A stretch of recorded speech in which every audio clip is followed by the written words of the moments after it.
બધી દુખે છે, ખટકે છે કે તમે કયા માણસની પાછળ લાઈનમાં ઉભા છો એટલું તો વિચાર કરો. આપણું મૂળ ક્યાં છે, આપણું કુળ ક્યાં છે, આપણી સભ્યતા શું છે, આપણે કયા મલકના માણસ છીએ, આપણી ખાનદાની શું છે, એના ધંધા શું છે. અને રોજ જાગીને બધા જે હોય હલીન દલી બધા CR પાટીલ કરે. શું છે એમાં?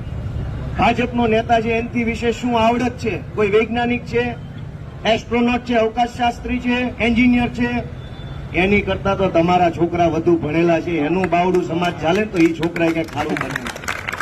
દોસ્તો, આ સુરતમાં અમે સંઘર્ષ કરીએ છીએ. બધાને CR પાટીલને સંઘવીને હારા થવું છે, પણ તમારો એક દીકરો અહીંયા મહેનત કરતો હોય, મજૂરી કરતો હોય તો એને કોઈ આમ વાહામાં પીઠમાં થપથપાવવાનો કોઈ ટાઈમ નથી.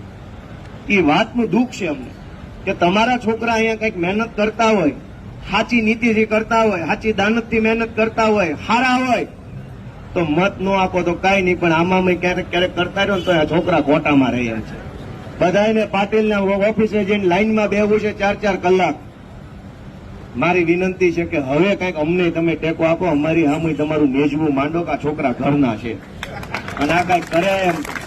હું લાગણી ભરી વિનંતી કરું છું બધાને કે અમને આશીર્વાદ આપો, ટેકો આપો. ઘણું મોટું કામ કરવાની શક્તિ ભગવાને અમને આપી છે. ભગવાને શક્તિ આપીને મોકલ્યા.